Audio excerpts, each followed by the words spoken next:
Barrister Nijum Majumdar, আপনাকে স্বাগত জানাচ্ছি। আপনাকে দেখতে পাচ্ছি না অবশ্যই, এই যে আপনাকে এখন আমি দেখতে পাচ্ছি। স্বাগত জানানোর সাথে সাথেই আমার জি স্বাগতটা খুব একটা সেকেন্ড, আসলে আমার ফোনটা একটু আচ্ছা, ঠিক আমি করে আপনাকে নিচ্ছি। একটু রিলিফ করে দিচ্ছি, আপনি আপনি আপনি রেডি হয়ে হন।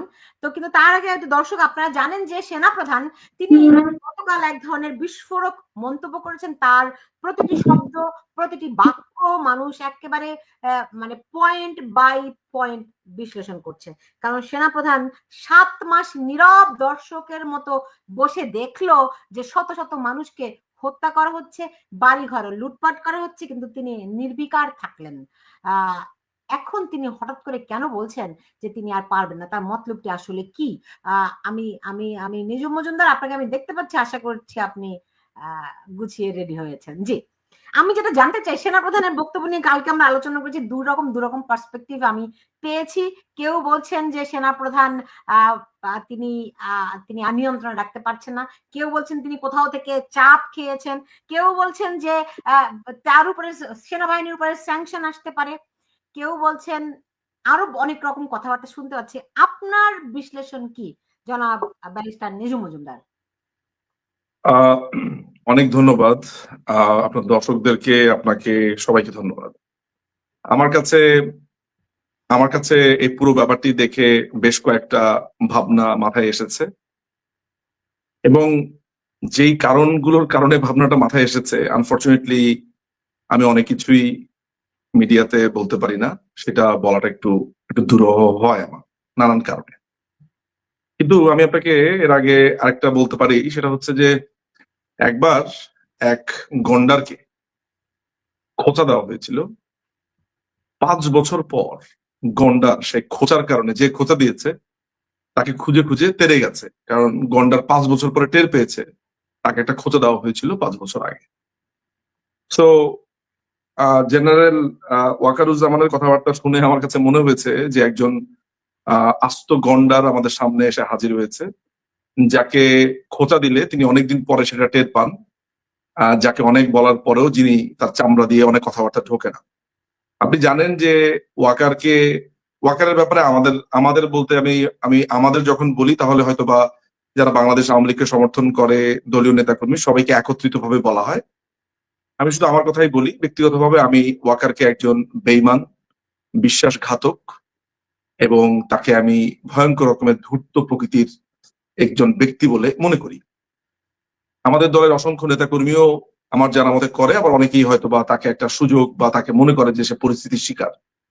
কেন তাকে আমি শয়তান, ধোঁকাবাজ, ধূর্ত, বদমাইশ এই ধরনের মনে করি, সেটার একটা বড় কারণ আমি এভাবে দেখি যে বাংলাদেশের সার্বভৌমত্ব, বাংলাদেশকে রক্ষা, এগুলোর প্রত্যেকটা দায়িত্বই তার ছিল। বাংলাদেশ সরকারের সুরক্ষা, বাংলাদেশ সরকারের প্রধানকে সুরক্ষা, এগুলো তার দায়িত্বের মধ্যে পড়ে, এবং তাকে সেই সব দায়িত্ব দেওয়া হয়েছিল যেগুলোতে সে সম্পূর্ণ ব্যর্থ।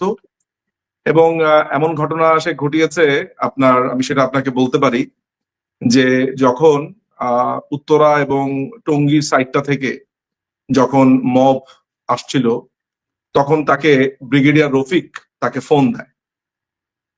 ব্রিগেডিয়ার রফিক তাকে ফোন করে বলে যে অনেক লোকজন চলে এসেছে, এখন সে এয়ারপোর্ট বাঁচাবে নাকি কোনটা সে প্রোটেক্ট করবে।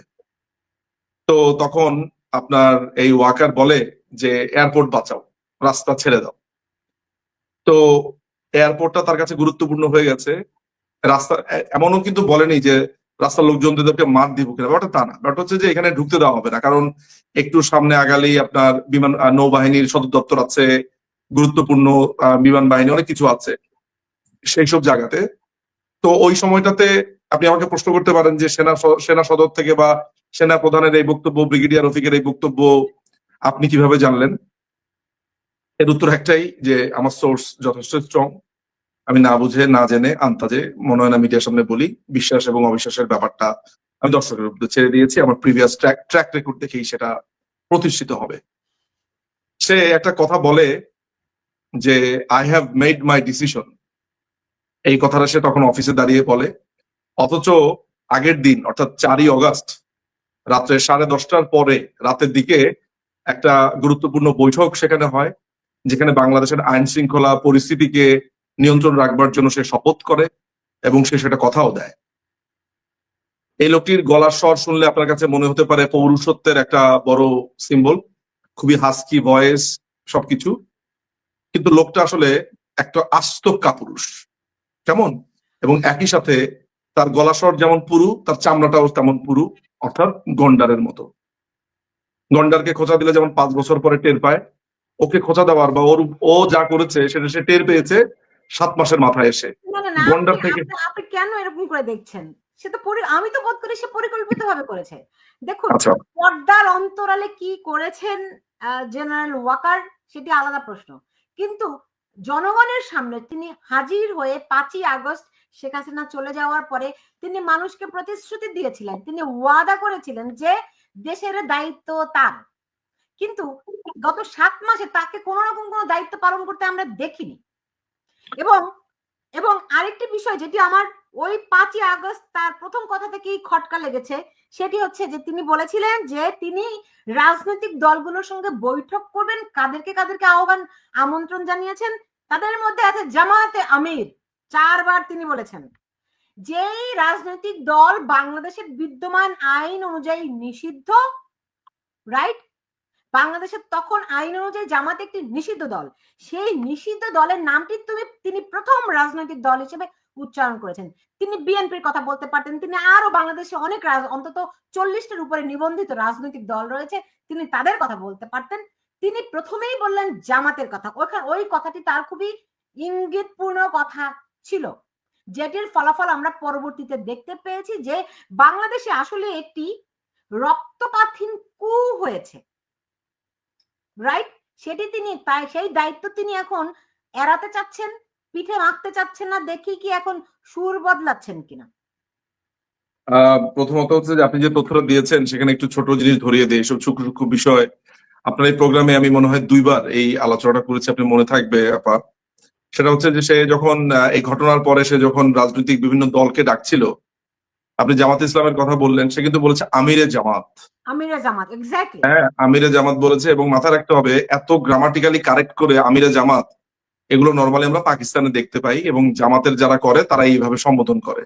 নর্মালি আমি আর আপনি কি বলি? জামাতের আমির শফিক বা শফিক হোয়াট এভার আমরা বলি, কিন্তু এত গ্রামাটিক্যালি কারেক্ট করে আমিরে জামাত এইভাবে সে 2 বার বলা। এবং আপনি আরেকটা কথা বলেছেন যে তখন আইন অনুযায়ী নিষিদ্ধ ছিল, এখনো আইন অনুযায়ী নিষিদ্ধ, কারণ এই সরকারটা তো আসলে বৈধ সরকার না, ফলে তারা যেসব সিদ্ধান্ত নিয়েছে সবই অবৈধ। এখনো পর্যন্ত জামাত বাংলাদেশ একটি নিষিদ্ধ রাজনৈতিক দল এবং তাদের ছাত্র সংগঠন সহ সবকিছু। ফলে এটা নিয়ে কোনো আমাদের মনে হয় দ্বিমত নেই, এবং আপনার সাথেও আমি একমত এবং সবাই বোধ করি একমত হবেন যে এই লোকটি বাংলাদেশের আইন শৃঙ্খলা, সার্বভৌমত্ব প্রত্যেকটি জিনিস সে বিক্রি করে দিয়েছে। আমাদের কাছে এই ধরনের বেশ কিছু সংবাদও আছে, কানাডাতে তার অর্থকড়ি, এসব অনেক কিছু সম্পর্কে তথ্য আছে। ব্যক্তিগতভাবে মাথায় রাখবেন যে ওয়াকারকে আমি অসম্ভব রকমের একজন বাজে সৈনিক, একজন ভয়ঙ্কর রকমের স্বেচ্ছাচারী, একজন স্বার্থপর, লোভী, গ্রিডি, এই ধরনের বলে আমি অন্ততপক্ষে আমি ব্যক্তিগতভাবে বিবেচনা করি। অন্যের দায় আমি নিতে চাই না আসলে।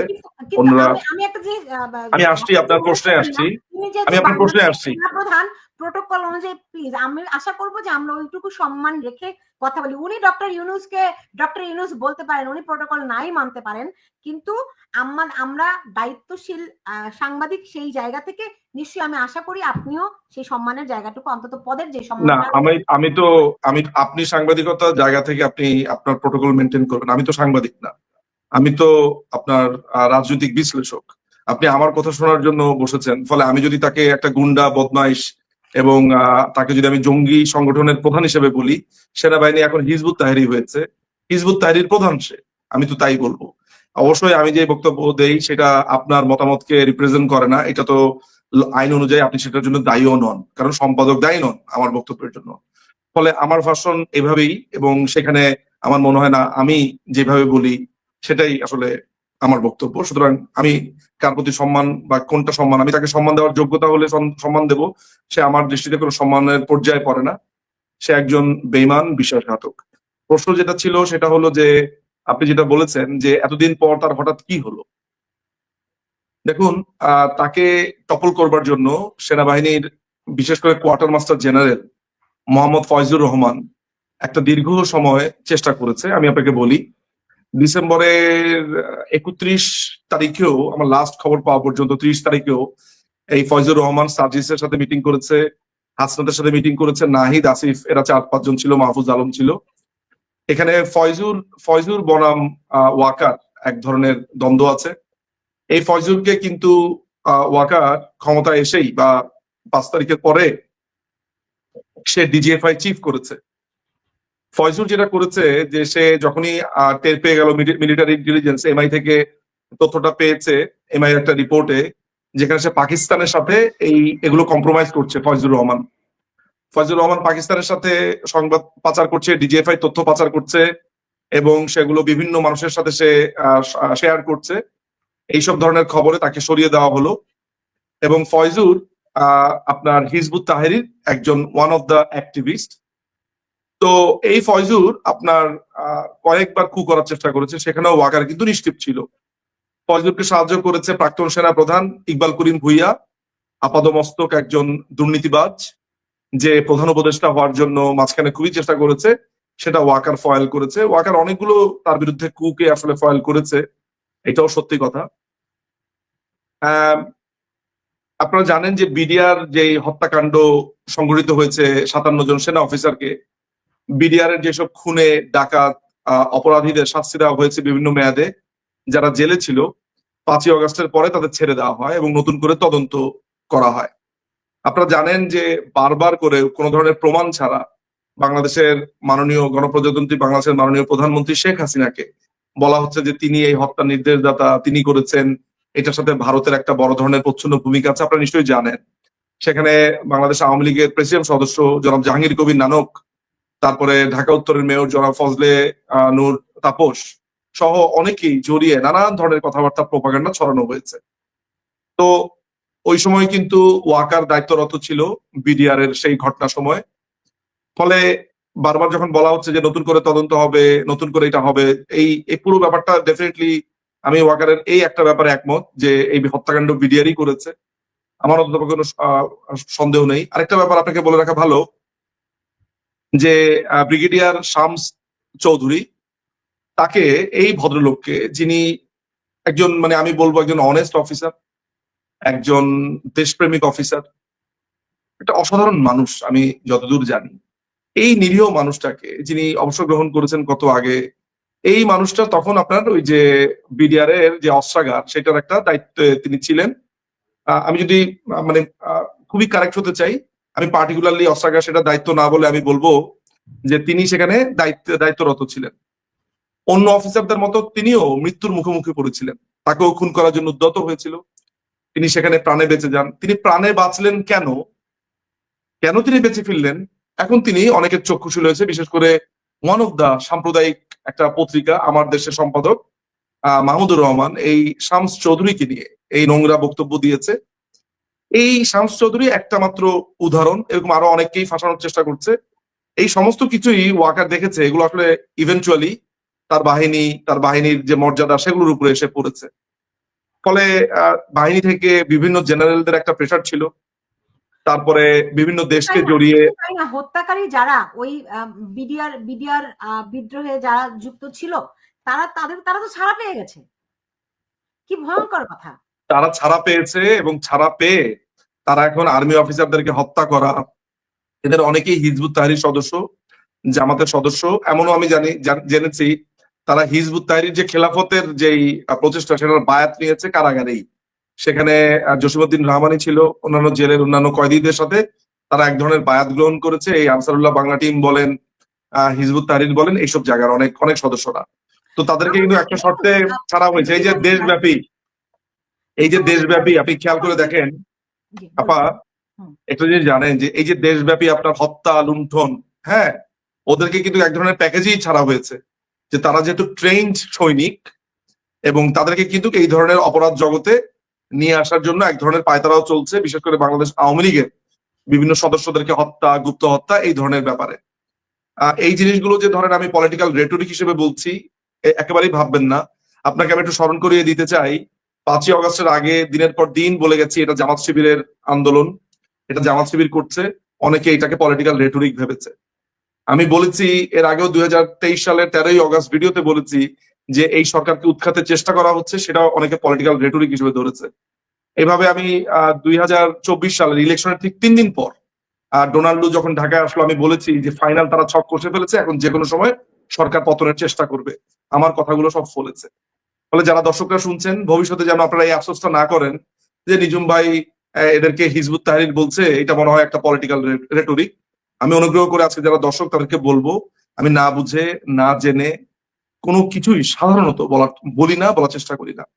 এই সৈনিকদেরকে একটা ডিলের মধ্যে ছেড়েছে, একটা ডিল হয়েছে, আমি সেই ডিলটুকুও জানি। এগুলো মৌখিক ভাবে আসলে যেটা হয়েছে যে ওইসব জায়গার মধ্যে অনেকেই আছেন আমাদের সোর্স, সেখান থেকে মুক্তি পেয়েছেন, নাম বলবো না, যারা কোনো দলে যাননি কিন্তু তারা ভান ধরে রেখেছেন যে তারা সরকারের খুবই বিরোধী। এমনও সৈনিক আছে যারা আমার সাথে যোগাযোগ করেছে কিন্তু টিভির সামনে বিভিন্ন সামনে অভিনয় করে যাচ্ছে যে তারা এই সরকারের পক্ষে আছে, আওয়ামী লীগের খুব বিরোধী। ব্যক্তিগতভাবে তাদের সাথে আমার কথা হয়েছে, নাম প্রকাশ করা অসম্ভব ব্যাপার। তারা বলেছে, এমনকি নাম ধরে ধরে বলেছে, ডিএডি তৌহিদ থেকে শুরু করে কারা কারা কোন কোন কি কি করেছে, এগুলো সব আমার কাছে একটা ধারণা আমার আছে। সুতরাং এই যে আপনার প্রাক্তন সাবেক ব্রিগেডিয়ার কথা বললাম শামস চৌধুরী, তাকে ফাঁসাবার এই চেষ্টা, এই ছাড়া বিভিন্ন আপনার সেনাবাহিনীর অফিসারদেরকে ফাঁসানোর চেষ্টা। আপনি কি জানেন যে এই যে লেফটেন্যান্ট জেনারেল জাহাঙ্গীর, এই লেফটেন্যান্ট জেনারেল জাহাঙ্গীর সেই সময় তদন্তকারী কর্মকর্তা ছিল এই ঘটনার। চিন্তা করা যায়, সেই লোক সেই সময় তদন্তকারী কর্মকর্তা থাকার পরে এখন সে নতুন করে তদন্ত এইসব ধরনের এমন সব ঘটনা ঘটাচ্ছে। ফলে আমরা তো বারবারই বলছি যে এটা একটা সুষ্ঠু তদন্ত হওয়া দরকার, যেটা হয়েছে, বিচার হয়েছে। আমার এই বক্তব্য শুনলে অনেকে বলবে, ও নিঝুম ভাই মনে হয় বিচার চায় না, নিঝুম ভাই মনে হয় ভারতের পক্ষে, নিঝুম ভাই মনে হয়, হ্যাঁ নিঝুম ভাই যেহেতু বলেছে, মানে যারা আমার প্রতিপক্ষ তারা বলবে। আমি তাদের কাছেও একটা অনুরোধ করব, সেটা হচ্ছে যে আপনারা যারা এগুলো বলছেন, আপনারা কি এই বিচারের কাগজপত্রগুলো কি আপনাদের কাছে আছে? বিডিআর এই বিচারের আমার কাছে আছে। এই বিডিআর হত্যাকাণ্ডের কোর্টের কাগজপত্র, আরজি, জেরা, জবানবন্দি, আমি যখন এগুলো বলছি তখন কিন্তু আমার একটা সম্যক জ্ঞান নিয়ে আমি বলেছি। সেখানে আপনার 164-এ জবানবন্দি আছে, সেখানে জেরা আছে, দিনের পর দিন আইনজীবীরা তাদের পক্ষে বলেছে, বিপক্ষে বলেছে। সমস্ত কিছু বিবেচনা করে একজন লয়ার হিসেবে আমি ঠিকই বুঝেছি যে তারা প্রত্যেকেই অপরাধের সাথে যুক্ত ছিল, পক্ষে যাদের। এখন এটা নতুন করে তদন্তের ব্যাপারে কি বলা হচ্ছে আপা? সেটা বলা হচ্ছে যে এই অপরাধী হচ্ছে মাননীয় প্রধানমন্ত্রী শেখ হাসিনা। এইটা কে করেছে? ভারত করেছে। তাহলে আপনারাই একদিকে বলছেন সে সুষ্ঠু তদন্ত চাই, আবার আপনারাই অপরাধীকে সেটা বলে দিচ্ছেন। তাহলে আপনারা কি তদন্ত হওয়ার আগে বলতে পারেন এখানে মাননীয় প্রধানমন্ত্রী জড়িত ছিল কি ছিল না? বলতে পারেন ভারত জড়িত কি ছিল কি ছিল না? আপনি আমাকে বলতে পারেন যে ভারতের কে ডিফেন্ড করছেন কেন? ভারতের জায়গাতে কম্বোডিয়া হলেও ডিফেন্ড করতাম, ভারতের জায়গায় আজারবাইজান হলো, উগান্ডা হলো, আমি ডিফেন্ড করতাম। আমার একটাই কথা থাকতো যে উগান্ডার যে জড়িত ছিল আপনি কিভাবে জানেন? হ্যাঁ, প্রমাণ করেন। তদন্ত, আপনি তদন্তের আগে যখন সরকারের পক্ষ থেকে, উপদেষ্টাদের পক্ষ থেকে, এই অবৈধ সরকারের এই অবৈধ উপদেষ্টাদের পক্ষ থেকে যখন এইটা বলা হয় যে অমুক দোষী তমুক দোষী, তখন তো ভাই ডিসিশন আপনিই নিচ্ছেন। তদন্তের প্রহসনটা করছেন কেন? বলে দেন মাননীয় প্রধানমন্ত্রী গিয়েই সবাইকে খুন করে ফেলেছে, এটা বলেন, এটা বাকি রেখেছেন কেন? ফলে এইসব সমস্ত কিছু দেখে, সমস্ত কিছু বিবেচনা করে ওয়াকার, এই জঙ্গি সর্দার ওয়াকার, এই সেনাবাহিনীর এই হিজবুত তাহরির প্রধান, সে বুঝতে পেরেছে যে এগুলো এক ধরনের বড় ধরনের আনরেস্ট সিচুয়েশন তৈরি করতে পারে, বড় ধরনের প্রবলেম তৈরি করতে পারে। সেই কারণেই সে একটা কড়া বার্তা দিয়েছে। আপনার প্রশ্ন আসতে পারে যে ভয় কাতুরে ওয়াকার আজ এমন সাহসী, এর কারণ কি? এর কারণ হচ্ছে যে বুঝতে পারছে যে এখানে একটা বড় ধরনের প্রবলেম তৈরি হবে, সেনাবাহিনীতে অসন্তোষ তৈরি হয়েছে, এই আর কি। এখন এখন দেখুন, সেনাপ্রধান বলেছেন যে ফুল স্টপ, বিডিআর এর সদস্যরাই এই হত্যাকাণ্ড ঘটিয়েছে, এখানে ফুল স্টপ, রাইট? তিনি এটা থামিয়ে দিতে চাচ্ছেন এখানেই। বড় ধরনের নাশকতা, বড় ধরনের, কত বড়, মানে কি ঘটার আশঙ্কা সেনাপ্রধান করছেন বলে আপনার মনে হয়? সেনাপ্রধান কি আশঙ্কা করছেন সেটা আমার জানার কথা না। তবে আমরা যে জিনিসটা এখন আশঙ্কা করছি বা আমরা মনে মনে ভাবছি, কারণ বাংলাদেশের সিচুয়েশন তো আপনি নিজের চোখে দেখছেন। গত 3 দিন 4 দিনে প্রায় 72টা ধর্ষণ হয়েছে, মানুষের গলা কেটে ফেলছে, কিভাবে ছিনতাই করছে, গুলি করছে, বাসের মধ্যে ধর্ষণ করছে, রোহিঙ্গারা গিয়ে বিমান বাহিনীতে ঘাঁটিতে অ্যাটাক করছে। তারপরে মোহাম্মদপুর তো একটা মোটামুটি সিন সিটি হয়ে গেছে, সেখানে কেউ দুপুরবেলার সন্ধ্যা কোনো সময় যেতে পারে না, এটা ছিনতাইকারীদের আখড়া। বিহারি ক্যাম্পের ছেলেপেলেদেরকে আবার উর্দু শেখানোর জন্য এই যে ইউনুসের যে প্রেস সচিব আছে সে আবার কোর্স চালু করার কথা বলছে, অর্থাৎ যারা ছিনতাই করছে, ডাকাতি করছে, এদেরকে আবার ভালো করে ভাষা শিক্ষাও দেওয়া হচ্ছে। হ্যাঁ, সুতরাং দেশটার যে এরকম একটা ভয়ঙ্কর সিচুয়েশন, এটার জন্য আমার মনে হয় না রকেট সায়েন্টিস্ট হতে হয় যে এইটা জঙ্গিদের একটা ব্রিডিং গ্রাউন্ড হয়ে যাচ্ছে। বাংলাদেশ আওয়ামী লীগ নিজু মজুমদার, এইটা যে জঙ্গিদের ব্রিডিং গ্রাউন্ড, এটা তো আমরা 2001 সালের পরেই বুঝতে পেরেছিলাম, তারপরে এটা নিয়ন্ত্রণ করা হয়েছে। ওকে, এখন 5ই আগস্টের পরে এর চেয়ে কি ব্যতিক্রম কিছু সেনাপ্রধান আশা করেছিলেন? 5ই আগস্টের পরে, 5ই আগস্টের যে আমরা অ্যাটাক গুলো দেখেছি, জঙ্গি হামলাগুলো, তারপর টোকাই, তারপরে চোর ছেচরাদের লুটপাট দেখেছি, এটা থেকে ওয়ার্স সিচুয়েশন। আমি আগেই বলেছি যে ওয়াকার কি চিন্তা করছে এটা আমার জানার কথা না। আমার যারা সোর্সেস আছে, আমার কাছে যেই ইন্টেল গুলো আছে, তাতে আমি আশঙ্কা করছি যে বাংলাদেশে জঙ্গি হামলা হওয়ার একটা বড় ধরনের সম্ভাবনা আছে।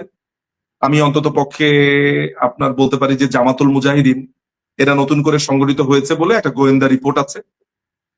আপনার হিজবুত তাহরির জঙ্গি হামলা না করলেও তারা যাদের সাথে একসাথে কাজ করছে সেটা হচ্ছে AQIS, আল কায়দা, তারা অনেকটা হলি আর্টিজানের মতো সন্ত্রাসী কর্মকাণ্ডের এক ধরনের প্ল্যান করছে বলে আমার কাছে ইন্টেল আছে।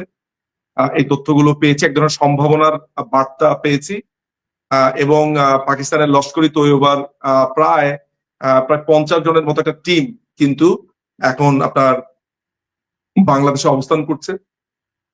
ISI তার একটা ঘাঁটি করেছে আপনার সিলেট ক্যান্টনমেন্টের যে কমান্ডো ট্রেনিং ভবন 1, সেখানে তারা একটা ঘাঁটি করেছে।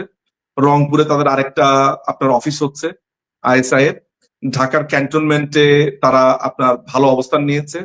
পুলিশের যে ASP, তার নাম হচ্ছে রনক জাহান, এক ভদ্রমহিলা বলাটা ঠিক হচ্ছে কিনা জানি না, তার হাজবেন্ড হচ্ছে নিষিদ্ধ ঘোষিত দল আপনার যে আনসারুল্লাহ বাংলা টিম বা আনসার ইসলাম, তার স্বামী। এই রনক জাহানের নেতৃত্বে এই আপনার জিয়া বাংলাদেশে প্রবেশ করেছে এবং বর্তমানে সে ক্যান্টনমেন্টে DGFI অফিসের ঠিক পাশে কাফরুল কচুক্ষেতের একটি অ্যাপার্টমেন্টে সে অবস্থান করছে। লোকেশনটা এবং ফ্ল্যাট নাম্বার আমি জানি না, বাট লোকেশনটা আমাকে একটা ধারণা দেওয়া হয়েছে যে কোন সাইটটাতে আছে। ফলে তার এখানে আসা, আগমন, সমস্ত কিছু আমাদের কাছে ইন্ডিকেট যেটা করে যে খুব সম্ভবত তারা আপনার ক্যান্টনমেন্টেই একটা প্রথম আঘাত এনে, আমার ধারণা তারা তাদের শৌর্য বীর্য এটার একটা প্রমাণ দিতে চায়, যেটার একটা ছোট টেস্ট তারা করেছে আপনার বিমান বাহিনীতে হামলা করে। এবং এমন একটা সম্ভাবনা আছে বলে আমার কাছে আছে, এটা বলাটা উচিত হচ্ছে কিনা কারণ আমি এটা বলতে চাইনি। আপনি জানবেন যে জাতিসংঘের যেই মহাসচিব অ্যান্টোনিওকে টার্গেট করে একটা হামলার সম্ভাবনা আমাকে একটি জায়গা থেকে জানানো হয়েছে এবং বলা হচ্ছে যে তারা বাংলাদেশকে ইসলামিক রিপাবলিক করার একটা ঘোষণা মনে হয় দিবে, মানে এই ধরনের একটা মুভমেন্ট আছে। ফলে অ্যান্টোনিও গুন্তারেস এখানে আসলে একটা অ্যাটাকের সম্ভাবনা আছে বলে আমি কিছুটা অনুমান করি। আমার কাছে এই টিপসটা আছে এবং এইসব কারণে ওয়াকার তার এই বার্তাটি দিয়েছে। ওয়াকারের টনক নড়েছে এবং সে বেশ কিছু স্পষ্ট মেসেজ দিয়েছে। আপনি প্রশ্ন করতে পারেন সে কি তাহলে ক্ষমতা দখল করবার কথা বলা হচ্ছে কিনা। এখন আমার কথা হচ্ছে বাংলাদেশ যদি এই ধরনের একটা ব্যানানা রিপাবলিকে পরিণত হয়ে যায় বা ফেইল্ড স্টেটস, তাহলে লাস্ট রিসর্ট তো সেনাবাহিনী ছাড়ার কিছু না। সেইটা আপনার যদি ওয়াকার আপনার ক্ষমতা দখল না করে তাহলে কেউ না কেউ করবেই, যাদের সৌর্য বীর্য আছে তারাই করবে। পুলিশ বাহিনীর পক্ষে যদি সম্ভবত, তাহলে কখনো তো শোনেন নাই যে পুলিশ বাহিনী ক্ষমতা দখল করে, কারণ পুলিশ বাহিনীর ওই সাহসটা বা শক্তি বা ওই সামর্থ্যটা নেই। এখন বাংলাদেশ যদি আপনার ক্রমাগত ভাবে, মানে এখন যে অবস্থা হয়েছে, আপনি যেখানে যান সেখানে আপনার ছিনতাই করে নিয়ে যাবে। এই যে কিছুক্ষণ আগে একজনটা ভিডিও পাঠালো, আদা বড় এক মহিলার কান থেকে কানটা ছিঁড়ে নিয়ে চলে গেছে, কানের এই যে লতিটা সহ। ভাই আপনি ছিনতাই করতেছেন, ছুরি দেখালে তো দিয়ে কান টেনে নিয়ে চলে গেছে, ফুল কান শুদ্ধ, মানে কানের লতি শুদ্ধ। ভয়ঙ্কর ব্যাপার। কালকে দেখলাম কিভাবে জবাই করছে, কি নৃশংস সব ভিডিও। এমন একটা অবস্থানে সেনাবাহিনী ইমার্জেন্সি যদি না দেয়, বা সেনাবাহিনী ইমার্জেন্সি বলতে মার্শাল ল বলে যদি কিছু নেই, বাট ক্ষমতা যদি তারা নিয়ে নেয়, আমি অন্তত পক্ষে অবাক হব না। কারণ এখানে তো আওয়ামী লীগের বেনিফিট বা লাভ কিছু নাই। মানে সুতরাং অনেকে মনে করবে যে এখন সেনাবাহিনী যদি ক্ষমতা নিয়ে নেয় তাহলে কি বাংলাদেশ আওয়ামী লীগ রাজনীতি করছে, এটা তো তা না, কিন্তু সিচুয়েশন তো ওদিকে নির্দেশ করে। এখন যদি বাংলাদেশে আসার পর আপনার জাতিসংঘের মহাসচিবের একটা বোমা হামলার শিকার হয়, আপনি বুঝতে পারছেন ব্যাপারটা কোথায় গিয়ে দাঁড়াবে। তো ব্যাপারটা ওইদিকে যাচ্ছে। মজুমদার, ধরেন সেনাপ্রধান যদি এখন আশঙ্কা করে থাকেন এরকম একটা কিছু হবে, তাহলে তিনি গত 6-7 মাস ধরে তার বাহিনীকে এরকম নীরব দর্শকের মতো দাঁড় করিয়ে রাখলেন কেন? তিনি ওই তারা যে কেন বললাম, আইনশৃঙ্খলা পরিস্থিতি ওই যে নিয়ন্ত্রণে 5ই অগাস্টে তো পাওয়ার ছিল। 5ই অগাস্টে তার ক্ষমতা ছিল না, তার বাহিনীর তো সদস্য ছিল, এদেরকে তো যুদ্ধের জন্যই প্রস্তুত করা হয়েছে। এমন তো বলা হয়নি যে ভাই আপনি কি স্টুডেন্টদেরকে মেরে আসেন, আপনি তো ভাই এদেরকে গিয়ে মেরে আসেন। এমন তো আপনি ঠেকাবেন, প্রতিহত করবেন। এখন আপনি প্রতিহত করছেন কিভাবে?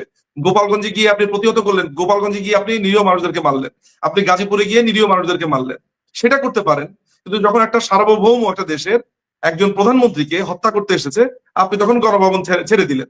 আপনি পুলিশদেরকে পুড়িয়ে মারলো, আপনি নিজে গিয়ে পুলিশের বিভিন্ন থানার খোঁজ খবর দিয়েছেন, আপনি গিয়ে লুটপাট করলেন, আপনার মেজর ক্যাপ্টেন তারা চুরি করেছে, আপনার মেজর ক্যাপ্টেনকে ডাকাতি করেছে, আপনার আপনার বিভিন্ন রাজনৈতিক নেতাদেরকে ভয় দেখিয়ে যে তোমাকে ধরা দিব, তুমি ওই বাসায় আছো বলে দিব, এটা বলে আপনি 10 কোটি 5 কোটি 6 কোটি, আপনি আমাদের খাদ্য জ্বালানি মন্ত্রী যিনি ছিলেন আমাদের বিপু ভাইয়ের বাসাতে তারা রেকি করতে গেছে, সাথে নিয়ে গেছে নুরু, হাসনাত, সার্জিস, এদেরকে কোন প্রোটোকলে নিয়ে গেছে? সুতরাং এক একজন আর্মি অফিসারে যারা ফিল্ডে ছিল তারা কোটি কোটি টাকা কামাই করেছে। কোন আওয়ামী লীগের কোন নেতার নামে মামলা হয়েছে, সৈনিকরা গিয়ে বলছে যে টাকা দিলে আমি এই নামটা কাটা দিতে পারবো। সৈনিকরা অপরাধে, ছ্যাঁচড়া পেটি অপরাধে যুক্ত হয়েছে, 10,000, 5,000, 5 লাখ, 10 লাখ, এমন তথ্য আমাদের কাছে আছে। বুঝতে পারছেন? সুতরাং এই অপরাধের দ্বারা জড়িয়ে গেছে। এখন ধরেন বাংলাদেশে তো মানে মানুষ তো যে দিক থেকে পারে রাজনীতিবিদদেরই গালাগালি করে, কিন্তু দুইটা বাংলাদেশের দুইটা দুর্নীতিবাজ শ্রেণীর আছে যারা দুর্নীতি করে কিন্তু ধরা ছোঁয়ার বাইরে সাধু বেশে থাকে। আমি বলি একটি হচ্ছে আমলা আর একটি হচ্ছে গিয়ে সেনাবাহিনী। এরা বাংলাদেশের যত দুর্নীতি এর হচ্ছে গিয়ে 70% দুর্নীতি তারা করে, বাকি 30% হয়তো রাজনীতিবিদরা করে। যাই হোক, কিন্তু আমার যেটা জানতে কত পার্সেন্ট দুর্নীতি আমলারা করে বললেন? আমি বলছি সেনাবাহিনী এবং আমলারা মিলে দুর্নীতি করে 70%। আমি তো শুধু যদি আপনি আমলাদের কথা বলেন, আমি তো মনে করি যে আমলাদের মধ্যে 85 ভাগই দুর্নীতিগ্রস্ত। ও না, টোটাল দুর্নীতি 30% রাজনীতিবিদরা করে আর বাকি 70% এই দুই ক্যাটাগরির উপর দিয়ে দিতে। একটা পারসেপশন আমার এটা, যদিও আমি জানি না কোনো স্ট্যাটিস্টিক্স আছে কিনা, বাট এটা পাবলিক পারসেপশন। এবং আমি যদিও পারসেপশন ব্যাপারে আমার একটু ডিফারেন্ট ধারণা আছে, তবে যতটুকু ধরা পড়েছে আমাদের সামনে, বিশেষ করে আমলাদের ব্যাপারটা, যেটা আমলাদের চুরি চামারি, তারা এটা বছরের পর বছর আমরা দেখে এসেছি, সেই স্মৃতি থেকেও আপনি 85% বলতে পারেন। সেনাবাহিনীর অবস্থাটা আমি বলবো যে গত 15 বছরে সেনাবাহিনী একটা সুশৃঙ্খল বাহিনী ছিল। গণপ্রজাতন্ত্রী বাংলাদেশ সরকারের মাননীয় প্রধানমন্ত্রী দেশরত্ন শেখ হাসিনার নেতৃত্বে সেনাবাহিনী একটা, এবং সেনাবাহিনী নিজেই বলেছে যে ভাতের অধিকার, সেখানে 3 বেলা ভাত দেওয়া হয় তাদেরকে, আপনার দিনের পর দিন তাদেরকে ফ্যাসিলিটেট করা হয়েছে। কিন্তু 5ই অগাস্টের পরে তাদের যে গিলটি মাইন্ড, তাদের ভেতরের কদর্য রূপটা বের হয়ে এসেছে। তো সেটা সেই হিসেবে আপনি একটা পার্সেন্টেজ বলতেই পারেন। তবে 1% হলেও বা 5% হলেও প্রশ্নটা আসবে যে সেনাবাহিনীতে দুর্নীতি হবে কেন, কিসের অভাব তাদের ছিল? তাদের ব্যবসা বাণিজ্যের কোনো সীমা পরিসীমা নাই। যাই হোক, আজকে ওই বিষয় নিয়ে আলোচনা করতে চাচ্ছি না, আরেকদিন নিশ্চয়ই করব। কিন্তু ধরেন আপনি আশঙ্কা করছেন খুব সহসা একটা জঙ্গি হামলা বা বাংলাদেশকে একটা ইসলামিক রিপাবলিক ঘোষণার এরকম কিছু বিষয় আশায় হতে পারে। এই ক্ষেত্রে এই যে ছাত্ররা যে নতুন রাজনৈতিক দল গঠন করছে, আপনি দেখেছেন যে ব্যাপক মারপিট হয়েছে, হাঙ্গামা হয়েছে, আপনার প্রতিক্রিয়াটা কি এদের ভবিষ্যৎ কি? কোন ছাত্ররা? আমি তো কোনো ছাত্রকে দল বানাতে দেখিনি। কার কথা বলছেন আপনি? আপনি যাদেরকে দেখেছেন আমি তাদের কথা বলছি আর কি। মানে টোকাইদের কথা বলছেন আপনি? আপনি শুনলে অবাক হবেন, আপনি ভাবছেন তাই না যে আমি টোকাই বলছি পলিটিক্যাল রিজনে, বা এটাও পলিটিক্যাল একটা রেটরিক ভেবেছেন। আপনার সামনে ইউনাইটেড নেশনস এর রিপোর্টটা আছে। জি বলুন। সেই রিপোর্টের আপনি 51 নম্বর পাতাতে যান, 205 নম্বর প্যারাটা পড়েন। এই আন্দোলনটা যে টোকাইরা করেছে এটা সেখানে লেখা আছে, দেখুন। সেখানে লেখা আছে পরিষ্কার ভাবে যে ছাত্রদের সাথে টোকাই নামে একটি শ্রেণী অতপ্রতভাবে জড়িত ছিল। আপনি দেখেন, আমি আপনাকে রেফার করলাম তো, আপনার 205 নম্বর প্যারাগ্রাফ, 51 নম্বর পাতা, ইউনাইটেড নেশনস এর যে রিপোর্টটা নিয়ে আমরা বিভিন্ন রকমের বলে আসি, সেইখানে সেই জায়গাটা বলা হয়েছে এই ছাত্রদের সাথে এই রাস্তার যে স্ট্রিট বয়, ব্র্যাকেটে লেগেছে নোন অ্যাজ টোকাই, তারা ছিল। সো আমি এদেরকে টোকাইয়ের আন্দোলন যে এতদিন বলেছি, তো সেটা তো দেখলেন যে আমার এই কথাটাকে অ্যাটলিস্ট সমর্থন করেছে। যদিও ইউনাইটেড নেশনস এর এই রিপোর্টকে আমি আসলে ওটা গণায় ধরি না, অনেক কথাকে আমি গণায় ধরি না, কিন্তু 5ই অগাস্টের পরে যা হয়েছে এগুলো নিয়ে কথাই বলে, but what ever it is, এখানে একটা জায়গাতে বলেছে টোকাই। সুতরাং আপনি যে টোকাইরা দল বানিয়েছে বলছেন, সেখানে তারা আজকে মারামারি করেছে। তো টোকাইরা দল বানাতে গিয়ে আপনি প্রোগ্রামের শুরুতে খুব সুন্দর একটা কথা বলেছেন যেটার ইংরেজি একটা ভালো মিনিং দেওয়া হচ্ছে মর্নিং শোজ দ্য ডে।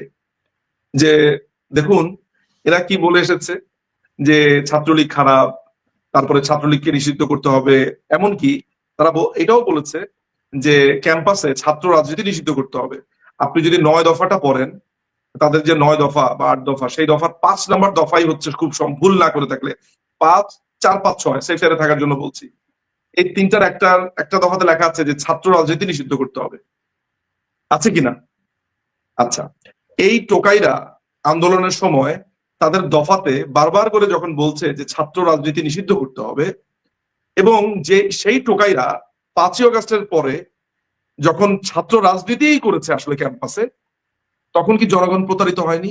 এই যে এখন তারা তাদের যে কিংস পার্টি বানিয়েছে, সেটা ছাত্রদের যে টোকাইদের গ্রুপ বানিয়েছে, সেটা কি রাজনীতির অংশ না? তাহলে যারা বলছে ছাত্র রাজনীতি নিষিদ্ধ করতে হবে এবং সেটাই তারা করছে, তাদেরকে আপনি কি বলবেন? মোনাফেক বলবেন, না গাদ্দার বলবেন, না মিথ্যুক বলবেন, না কি বলবেন? ঠিক আছে, তো আপনি যেটা দেখলেন, অল্প একটু দেখলেন, সেখানে মেয়েদেরকে কিভাবে যৌন হেনস্থা করা হয়েছে আমরা দেখেছি, পেটানো হয়েছে দেখেছি। দেখলে মনে হয় কি জানেন, একদল বর্বরকে অ্যামাজন জঙ্গল থেকে, আসলে অ্যামাজন জঙ্গলে যারা আছে তাদের কি আমি কেন বলছি, মনে হচ্ছে যে একদল আদিম মানুষকে রাস্তাতে ছেড়ে দিয়েছে, যারা মাংস খুবলে খাবে, যারা অন্যের শরীর থেকে রক্ত চুষে খাবে। দেখেই মনে হচ্ছে যে একদল অসংখ্য ক্ষুধার্ত কিছু হায়নাকে আপনি রাস্তাতে ছেড়ে দিয়েছেন, এবং এদেরকে আপনি কখনো বলছেন ছাত্র, কখনো বলছেন অমুক তমুক। এটা আসলে হায়নার মতো আচরণ তাদের। এই একটা সাজানো গোছানো রাষ্ট্রকে তারা দখল করে, এই এই আপনার জঙ্গি সেনাবাহিনীর মাধ্যমে দখল করে তারা দেশটাকে একটা নরক বানিয়ে ফেলেছে, একটা দোজক তারা বানিয়ে ফেলেছে।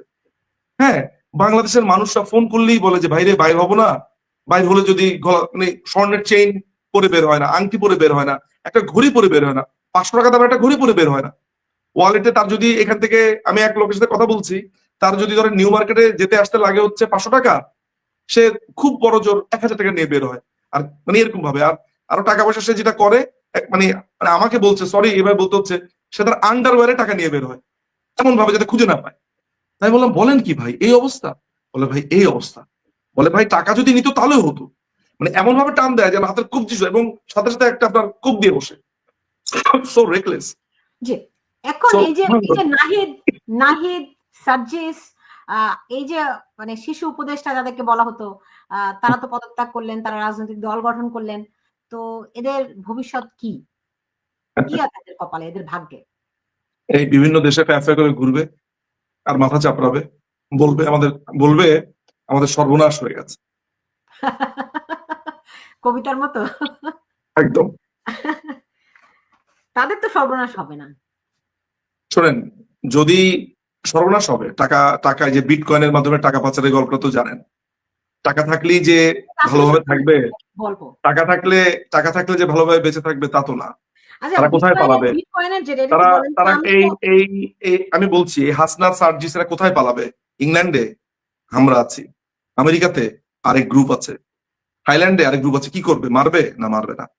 আইনের সর্বোচ্চ পর্যায়ে আমরা চেষ্টা করব এদের জীবনকে, এদের অপরাধকে যাতে বিচার হয়। মারামারি কাটাকাটি বাংলাদেশ আওয়ামী লীগ করে না, আমরাও করি না, আমাদের সব চিন্তা নেই। আমরা আইনের মধ্য থেকে এদের অপরাধের বিচার পৃথিবীর যে কোনো জায়গাতে আমরা নিশ্চিত করব। কেননা আপনাকে এটা একটু বলে রাখা ভালো অন্যান্য দর্শকের জন্য, যে তারা গণহত্যায় জড়িত ছিল, তারা মানবতা বিরুদ্ধের অপরাধে আপনার জড়িত ছিল, এবং এগুলোকে ইন্টারন্যাশনাল ক্রাইম যেগুলো আছে এগুলোকে বলা হয়, এগুলোর ইউনিভার্সাল জুরিসডিকশন আছে। অর্থাৎ এইসব অপরাধ করে কেউ যদি পৃথিবীর যে কোনো জায়গা থেকে লুকায়, তাহলে ওই স্ব দেশ সে অপরাধের বিচার করতে পারবে। অর্থাৎ বাংলাদেশে তারা যে গণহত্যার সাথে জড়িত ছিল, এইটা করে ধরেন ইংল্যান্ডে তারা এসে লুকালো, ইংল্যান্ডের আদালতে তাদের বিচার সম্ভব, তাদেরকে কাঠগড়াতে নেওয়া সম্ভব। অ্যাসাইলাম ক্লেম করবে, সেই অ্যাসাইলামও করার জন্য সেখানে আমরা আছি, দেখবো অ্যাসাইলাম কিভাবে পায়। থাইল্যান্ডে যাবে, আমেরিকা যাবে, অ্যাসাইলাম ক্লেম করবে, আমরা দেখবো সেখানে তারা অ্যাসাইলাম কিভাবে পায়, আমরা ওইসব নিশ্চিত করবো।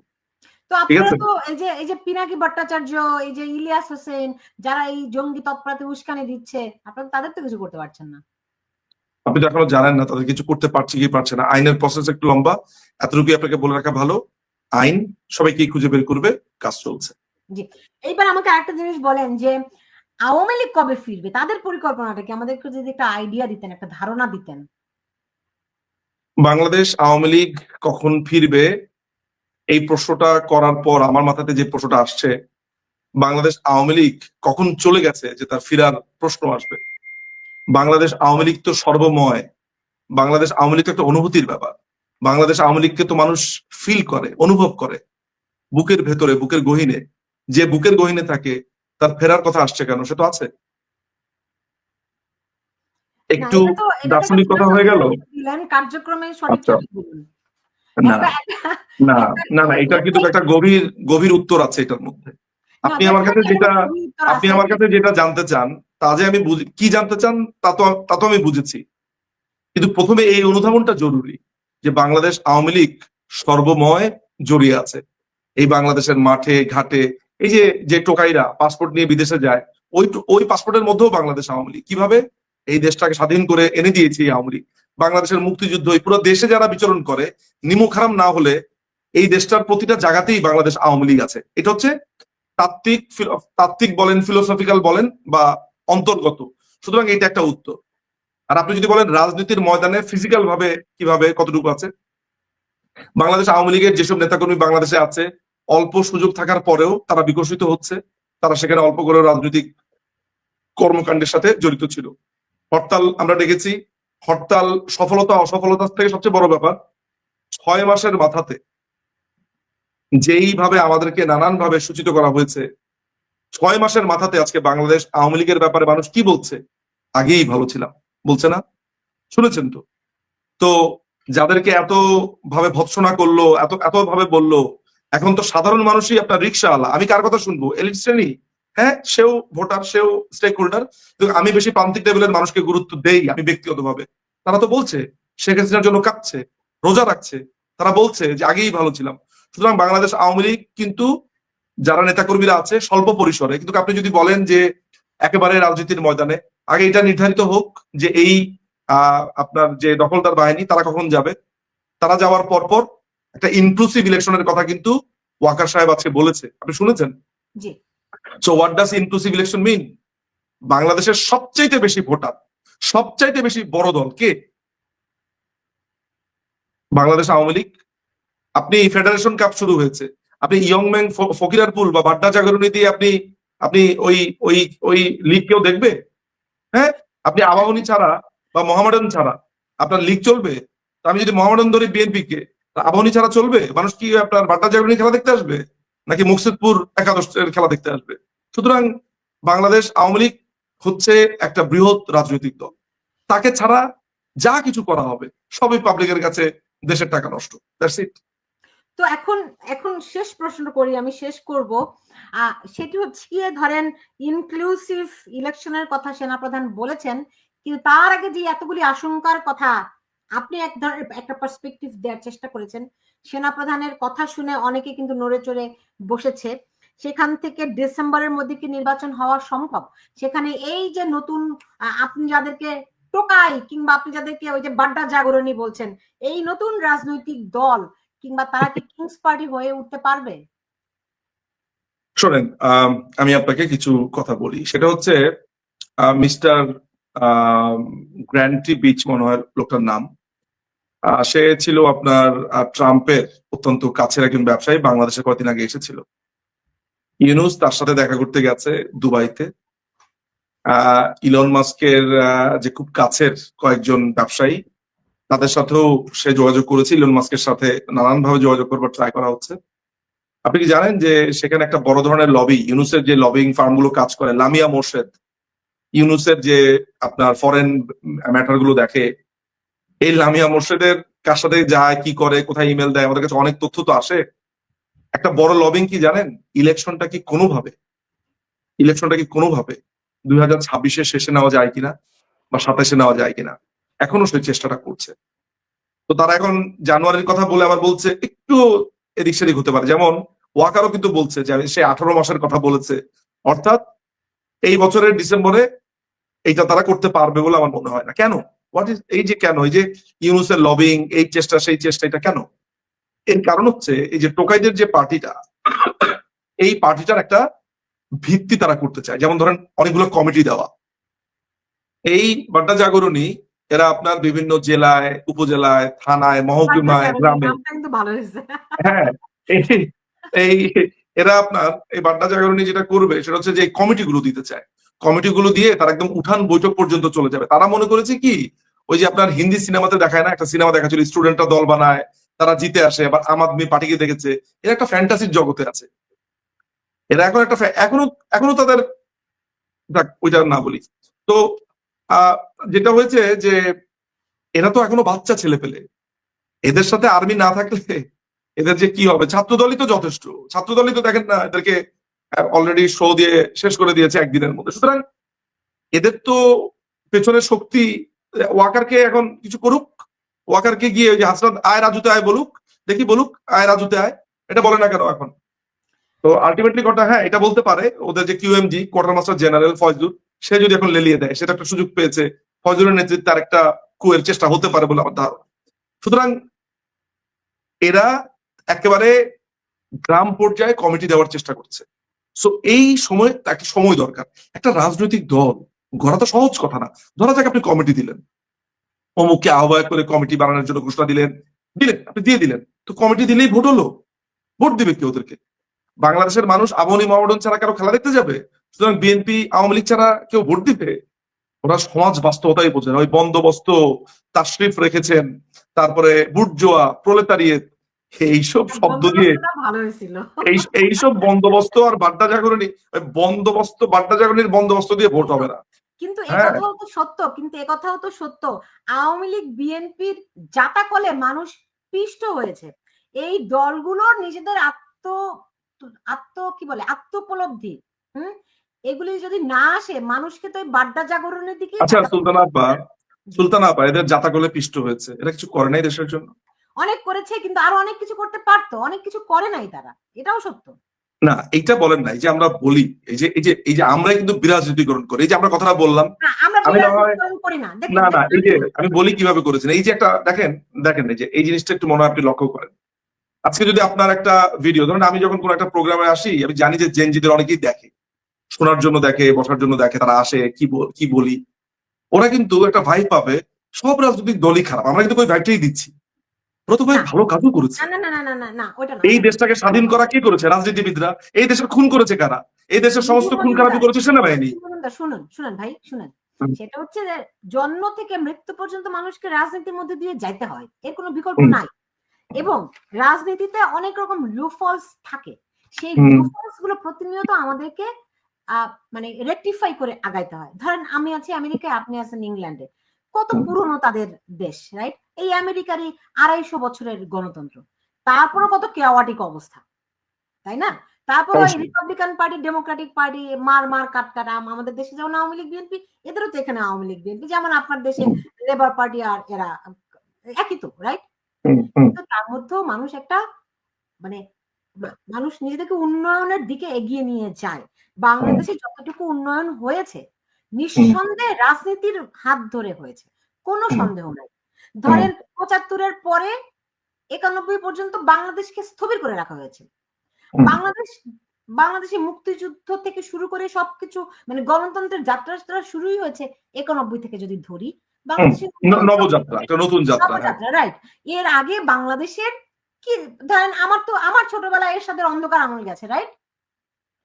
আপনারা হয়তো তাই গেছে, আমরা বড় হয়েছি ওই সময়টাতে, রাইট? এই 80-র দশকে। হ্যাঁ। তো এখন রাজনীতিবিদদের কোনো বিকল্প নেই, কিন্তু রাজনীতিবিদদের মানুষের প্রতি আরেকটু ভালোবাসা থাকা দরকার।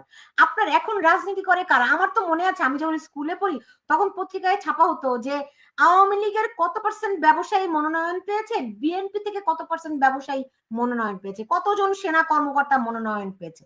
এখন আর এইসব খবরের দরকার হয় না, কারণ রাজনীতিবিদ। দেখেন এখানেও আমার একটা দ্বিমত আছে। আচ্ছা, দ্বিমত আপনি বলেন, কিন্তু এটাই তো সত্যি কথা যে রাজনীতি, ওই যে জিয়াউর রহমান বলেছিলেন না যে একজন সেনাবাহিনীর অবসরপ্রাপ্ত কর্মকর্তা, না এটা ঠিক যে একজন সেনাবাহিনীর কর্মকর্তা যদি রাজনীতি করতে চান, করতে তো পারেন। একজন ব্যবসায়ী, কিন্তু অপরাধ আমরা যেটাকে বলি, আমরা যে ট্র্যাপে পড়ে গেছি আসলে, যে ব্যবসায়ীরা রাজনীতিকে তাদের ব্যবসায়ের একটা টুলস হিসেবে ব্যবহার করেছেন, সেটা অপরাধ। কিন্তু ব্যবসায়ী রাজনীতিতে আসা অপরাধ না।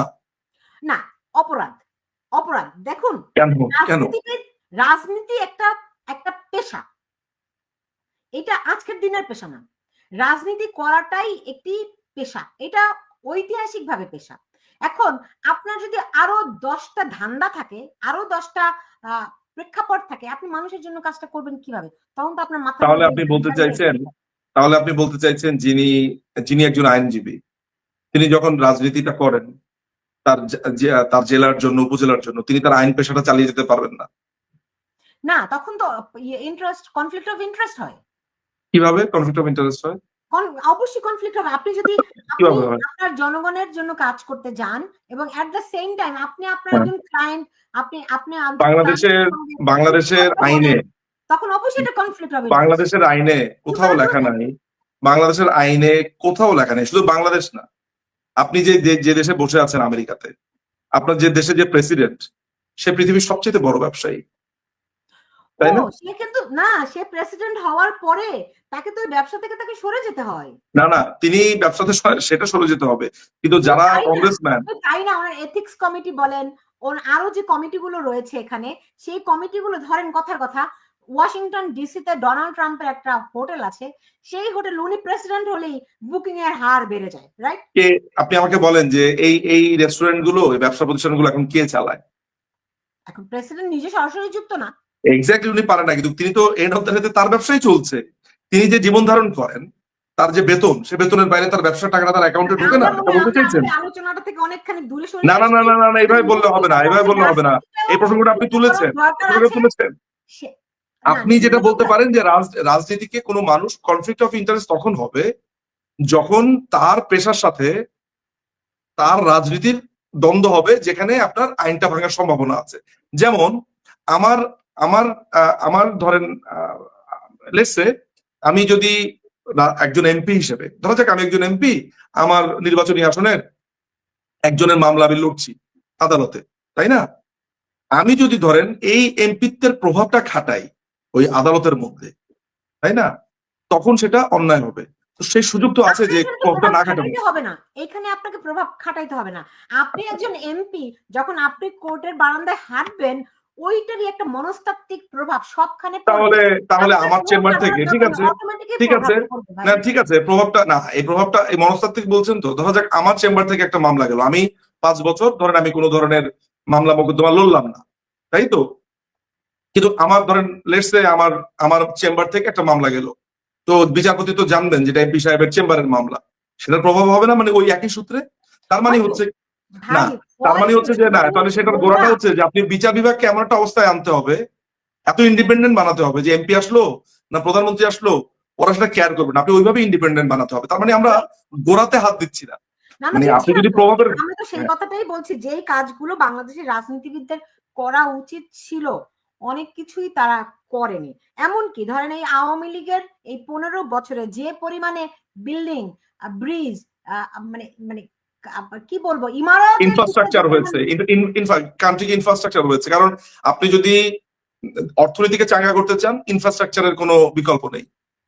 কিন্তু সেই সঙ্গে অন্যান্য উন্নয়ন তো শুধুমাত্র একটি আপনার ইট কাঠ পাথর না, সামগ্রিক যে উন্নয়ন, ওই জায়গাগুলোর দিকে ঘাটতি ছিল, নিঃসন্দেহে ছিল। এখন আপনার কাছে আমার শেষ প্রশ্নটি ছিল যে আমাদের রাজনৈতিক দলগুলোর, আমরা তো এখন বাংলাদেশের অনেক একটা আরো অন্ধকারের দিকে হয়তো ধাবিত হচ্ছে, আমি জানি না, ভাবলেও আমার গা শিউরে ওঠে। যেই আলামতের কথা আপনি বললেন, এগুলি কোনো ভালো কিছু নয়। আমি জানি না বাংলাদেশ এখান থেকে কিভাবে মুক্তি পাবে, উত্তরণের পথ কি আছে। ইউনূস সরকার খুব দ্রুত পতন হবে বলে যাচ্ছে আপনাকে। কোন সময়সীমা আছে আপনার কাছে? Let's see. আপনার হয়তো একটা অনুমান করছেন, কোন জায়গায় আপনার হয়তো অঙ্ক কোশ্চেন, যদি একটু বলতেন না, স্পষ্ট ধারণা নিতাম। পতন হলেই বলতে পারি সমাধান হবে। Days are counting, or days are being counted, and TikTok started. ওকে, মানে একটা কথা এরকম শোনা যাচ্ছে যে একটা তত্ত্বাবধায়ক সরকার, নতুন একটা তত্ত্বাবধায়ক সরকারের অধীনে নির্বাচন হবে, হ্যাঁ বা না বলেন? হতে পারে। যাক, জি নিজুম মজুমদার, আপনাকে অনেক ধন্যবাদ জানাচ্ছি আমার সঙ্গে আজকে যুক্ত হওয়ার জন্য। আপনি ভালো থাকুন। আপনি অনেক ভালো থাকবেন, আপনার দর্শকদেরকে অনেক ভালোবাসা শুভেচ্ছা, যারা পছন্দ করলেন, যারা ঘৃণা করলেন সবাইকে।